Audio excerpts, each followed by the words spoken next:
Chapter 1. Dusk.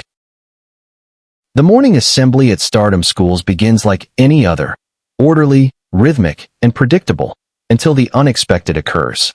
From the rear of the hall, the principal, Mr. Bepo Adewale, walks toward the podium with an unfamiliar heaviness. His gait lacks its usual confidence, and a subtle unease ripples through the students. When he takes the microphone from the chapel prefect, silence deepens in anticipation. He opens his mouth to speak, yet no words emerge. Instead, he dissolves into tears, staring vacantly before covering his face in visible anguish. Startled, the vice principal, Mrs. Grace Apeh, steps forward and gently inquires about his condition.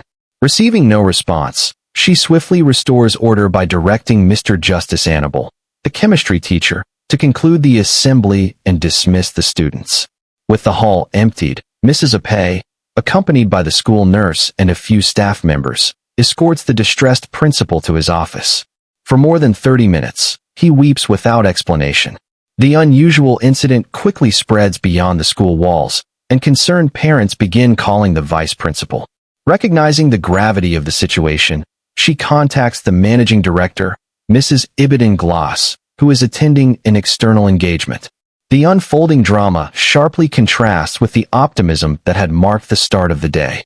In a recent policy shift aimed at curbing student lateness, the management had reduced boarding fees from 250,000 Nigerian naira to 165,000 Nigerian nairas per session. The initiative proved effective, with nearly 80% of parents opting for boarding facilities, resulting in earlier student arrivals. Although the excursion and other items fee had simultaneously increased by 93,000 Nigerian nairas, parents lodged no formal objections, despite quiet staff disapproval. The assembly itself had proceeded according to tradition.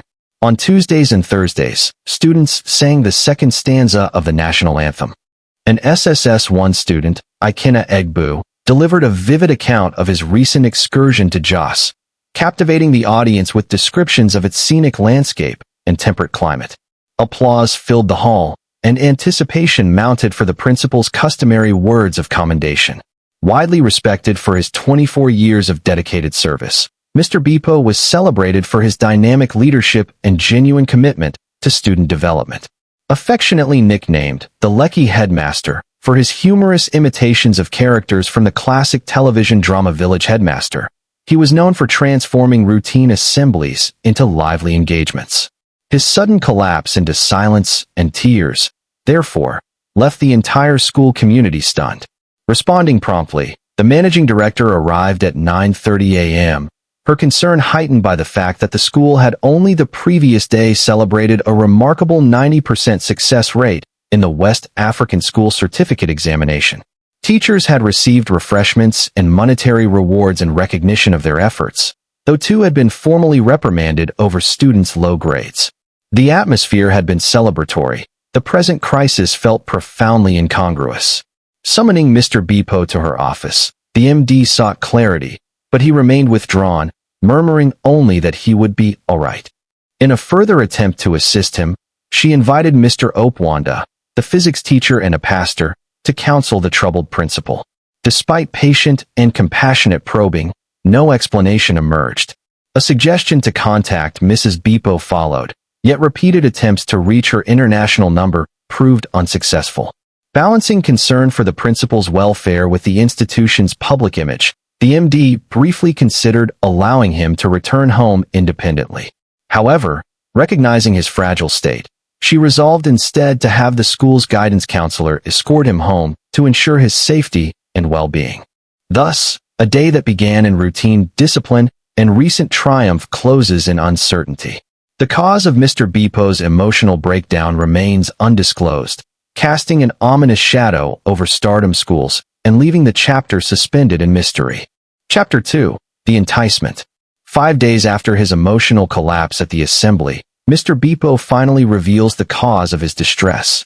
He is leaving Nigeria for the United Kingdom. The decision, long resisted, has been forced by mounting pressure from his family. His wife, Sari, a nurse who has already relocated with their 2 children, Nike and Kike, insists that he join them. His prolonged hesitation has strained the marriage almost to breaking point. Though deeply attached to his students and profession, he can no longer ignore the call of his family. A teaching position in the UK awaits him, offering a monthly salary of about £3,600 alongside additional benefits. Combined with his wife's earnings, reportedly up to £10,000 per month, the move promises financial stability far beyond his current 400,000 Nigerian naira's monthly salary at Stardom Schools. To many of his colleagues, his reluctance to seize what they describe as a golden opportunity seems puzzling, even amusing.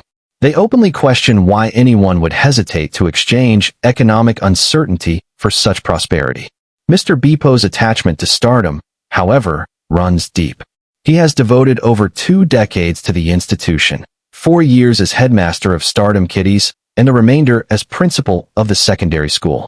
It was during his time at the nursery and primary arm that he earned the nickname, the Lekki Headmaster, a title first coined by Mr. Audu. The comparison, drawn from his skill in resolving conflicts with empathy and tact, likened him to the wise village authority figures he humorously imitated. The name endured even after his promotion, becoming a symbol of his humane leadership and calming influence. Despite his professional fulfillment, Mr. Bepo had quietly nurtured ambitions beyond paid employment. He planned to retire at 55, 4 years away, and venture into entrepreneurship with the aim of contributing more broadly to society. Establishing his own school remained a cherished dream, though one constrained by capital. He had once attempted to found a neighborhood school, Fruitful Future, shortly after his national youth service, but the project collapsed because the surrounding community could not sustain its fees. The experience taught him hard lessons about location, affordability, and the necessity of starting modestly. He had also considered other ventures: farming, food production, sachet or bottled water businesses, and even commercial transportation. The latter particularly intrigued him because of its relatively low entry barrier and immediate revenue potential once a vehicle was acquired. Yet caution tempered his interest. Stories of dishonest drivers and mismanaged profits made him wary. Still, observing the success of established transport companies reassured him that opportunity existed for the diligent and disciplined entrepreneur. Now, these aspirations must be deferred. Relocating to the UK means stepping into a new environment with greater financial reward but uncertain emotional terrain. He must trade the familiarity of Stardom Schools and the identity he painstakingly built for a different life abroad, one centered on reunifying with his family and securing their future. Thus, the chapter captures the tension between passion and provision, identity and obligation. Mr. Bepo stands at a crossroads, torn between the calling that shaped him and the enticement that promises a more comfortable tomorrow.